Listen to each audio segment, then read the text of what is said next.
utos para ipapatay ang papa mo? Tayong mga Pilipino, nakita natin sa TV na ang dating presidente nagsasabi na patayin niya lahat ng mga narcolis. So, sa pagkaintindi ko, siya talaga ang nag-utos na patayin ang papa ko. So naniniwala ka na ang dating Pangulo ang nag-utos na ipapatay ang iyong tatay? Opo, Mr. Chair. Oh, bukas, lahat ng DDS troll, titirahin tayo. Tama. Okay lang yun. Basta ang sa atin, ang katotohanan lang.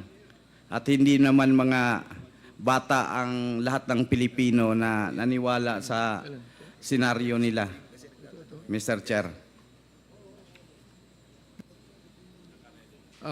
Ito, no?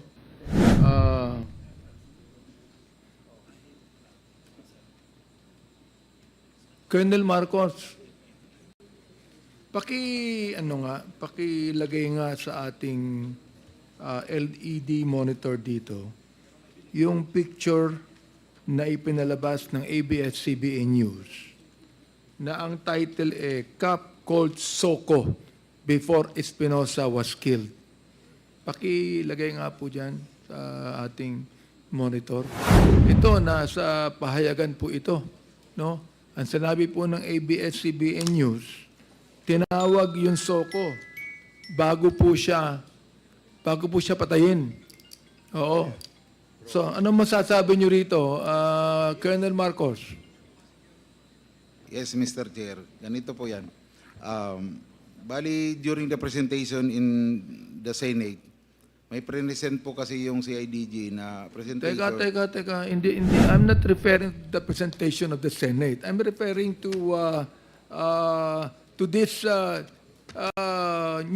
news issue.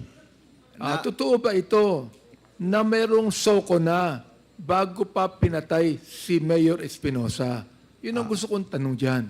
Hindi po totoo yan, Mr. Chair. Na-refute na po yan kasi nagkaroon po ng misunderstanding tungkol po doon sa oras, pero na-verify din po ni chairman ng committee doon sa Senate na based nung makuha nila yung CCTV sa DPWH, during that time, nakita nila yung totoong oras kung anong oras po dumating yung Soko, sir. Wala na nga CCTV. Mr. Kerwin, di ba? Ang testimony mo, walang CCTV ron sa prison mismo. Tama? Yun ang sinabi sa akin ng mga detainee na nandoon sa pangyayari.